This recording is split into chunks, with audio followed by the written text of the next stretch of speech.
अस्सलाम वालेकुम नाजरीन, मैं हूं आपका होस्ट बाबर रियाज और आप देख रहे हैं न्यू पाकिस्तान टीवी।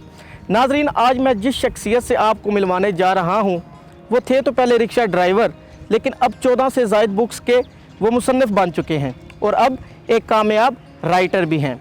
नाजरीन, इस कामयाबी के पीछे उसको किस किस मुश्किलात का सामना करना पड़ा वो जानेंगे उसी की ज़ुबानी। आइए हमारे साथ।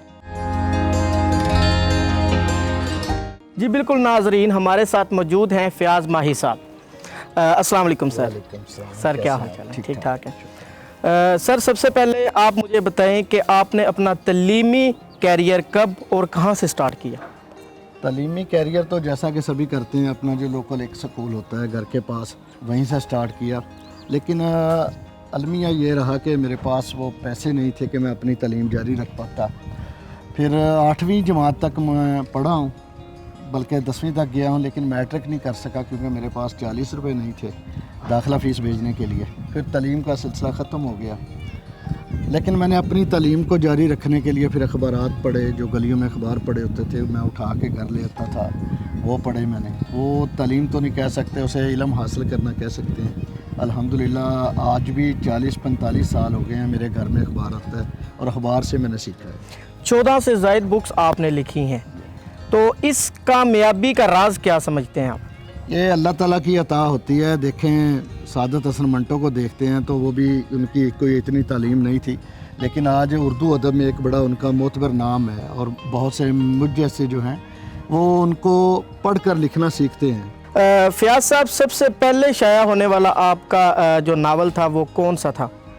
2004 में सबसे पहले मेरा नावल घुंघरू और कशकोल मार्केट में आया। तो अल्लाह ताला का इतना करम हुआ कि पढ़ने वालों का तनासब बहुत अच्छा था, उनकी पजीराई मिली। फिर आगे सिलसिला चलता रहा। तो उसके बाद 2005 में, 6 में और अब तक माशाल्लाह 14 किताबें मार्केट में आ चुकी हैं। इसका मतलब कि पढ़ने वाले पसंद करते हैं और अल्हम्दुलिल्लाह मैं लिख रहा हूँ। अब 15वां नावल अपना लिख रहा हूँ मैं। फ़याज़ साहब, रिक्शे की कमाई से घर का बजट कैसे पूरा करते थे? रिक्शे की कमाई से घर का बजट पूरा नहीं होता था, मैं टू दी फ्रैंक बात करूं, क्योंकि कभी मजदूरी मिल जाती थी, कभी नहीं मिलती थी। जब नहीं मिलती थी तो फिर खाना नहीं खाते थे, बच्चे वैसे ही सो जाते थे। लेकिन अल्हम्दुलिल्लाह अब अल्लाह ताला का बड़ा करम है। मैं समझता हूँ कि वो मजदूरी ना मिलना भी मेरी एक आजमाइश थी, जो अल्लाह ताला ने मुझे उससे बाइज़्ज़त सुरखरू किया है। अल्हम्दुलिल्लाह अब बड़ा अल्लाह का करम है, एहसान है अल्लाह का। तो रिक्शे को छोड़े हुए आपको कितना अरसा हो गया और अब आप कौन सी ऐसी नौकरी करते हैं जिससे आपका घर का बजट पहले से बेहतर है? 2011 से लेकर 2017-18 तक मैंने रिक्शा चलाया, तब वो मजदूरी करते थे। अब एक छोटा सा किताबों का सिलसिला शुरू किया है, जिससे ऑनलाइन किताबें सेल होती हैं। एक USA में हैं हमारे साहिब, अल्लाह उनका भला करे, वो कोऑपरेटिव है मेरे साथ, बड़ा उनकी मोहब्बत है।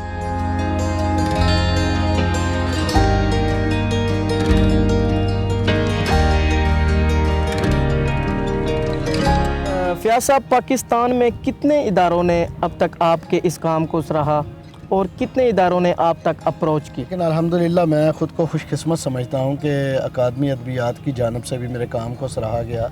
और सबसे बढ़कर ISPR जो हमारा एक पाक फ़ौज का बहुत बड़ा अदारा है, उसके DG उस वक़्त के मेजर जनरल आसफ़ गफ़ूर साहब, उन्होंने मुझे GHQ में मदऊ किया और हिलाल मैगज़ीन में लिखने की ऑफ़र की। मैं समझता हूँ कि मेरे लिए, मेरे कलम के लिए ये बहुत बड़ा एज़ाज़ है और एक अदीब के लिए, ख़ासकर मेरे शहर के लिए ये बड़ा एज़ाज़ है कि अल्लाह ताला ने मुझसे वो काम करवाया कि जो आज तक मेरे लिए, मेरे शहर में किसी बंदे को ये एज़ाज़ हासिल नहीं हुआ। तो मेरे लिए बड़े फ़ख्र की बात है।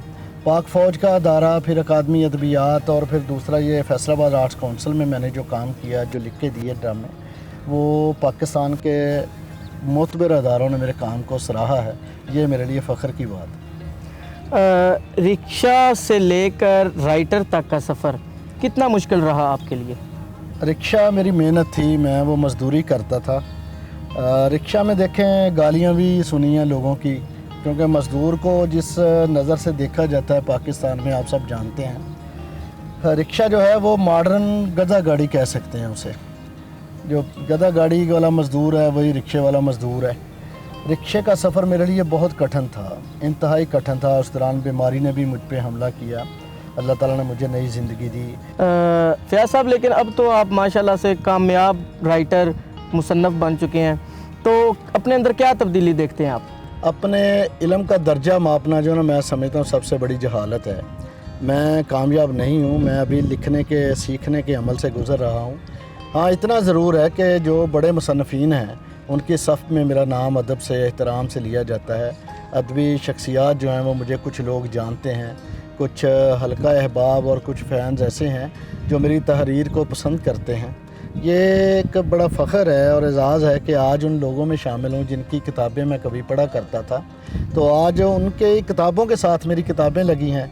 मैं समझता हूँ कि मैं उनके साथ खड़ा हो गया हूँ, लेकिन उनसे सीख रहा हूँ। मैं कामयाब नहीं कह सकता अभी आप खुद को ना। जी बिल्कुल, मैं इस वक्त मौजूद हूँ फयाज साहब के घर में, जो बनाई हुई उनकी अपनी लाइब्रेरी है। अगर मैं उनकी लिखी हुई किताबों के नाम बताऊँ तो उनमें कागज़ की कश्ती, शीशे का घर, पत्थर के लोग, कांच का मसीहा, तवाने इश्क, ऐन शीन काफ, मोम का खिलौना, ला शरीक, घुंघरू और कशकोल, लब्बैक ए इश्क, प्यासे आंसू, गीले पत्थर और मेरा इश्क फरिश्तों जैसा।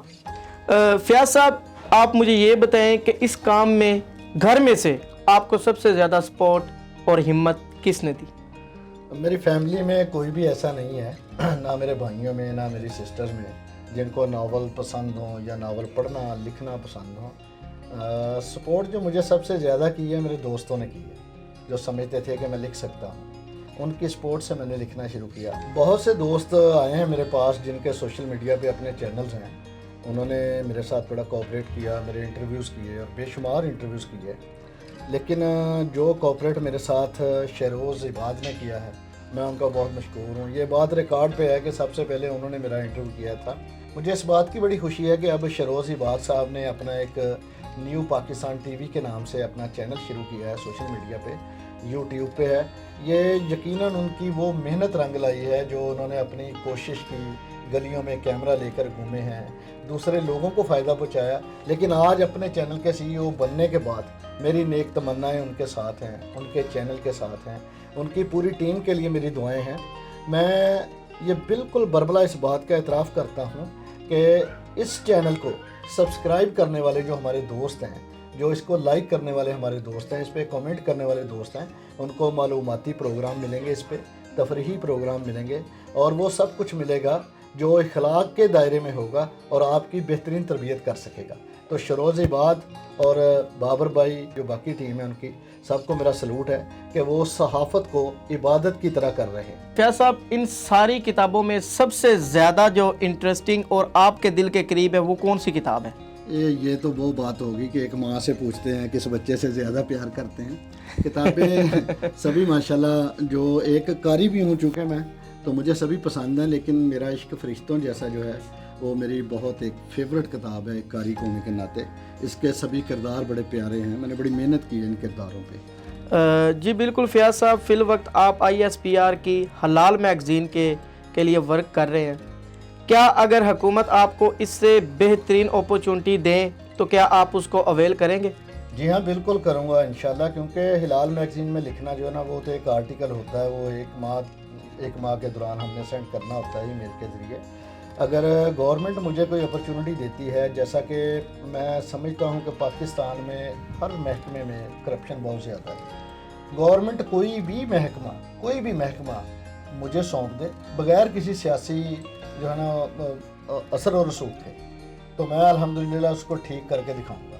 मैं पाकिस्तान के लिए बहुत कुछ करना चाहता हूँ, लेकिन अफसोस इस बात का है आज तक किसी भी हुकूमत ने, किसी भी जमहूरी हुकूमत ने ना मेरी पजीराई की है, ना मेरे काम को सराहा है उन्होंने, और ना ही मेरे लिए कुछ किया। ये बड़ी तकलीफ़ दे बात है।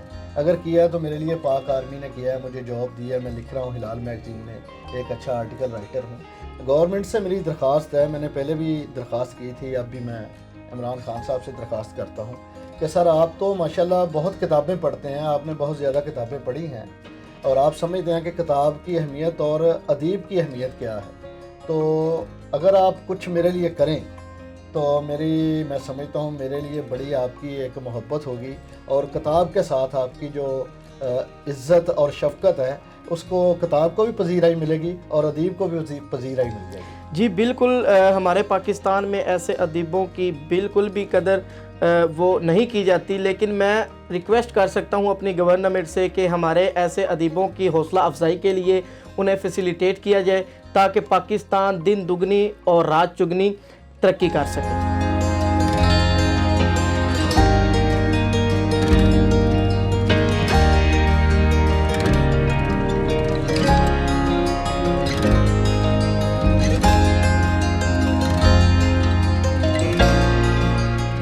ناظرین، ہمارے ساتھ موجود تھے فیاض ماہی صاحب، جنہوں نے رکشہ سے لے کر رائٹر تک کا سفر طے کیا اور اس میں کون کون سی مشکلات ان کو درپیش ہوئیں وہ ہم نے آپ سے ڈسکس کیا ہے۔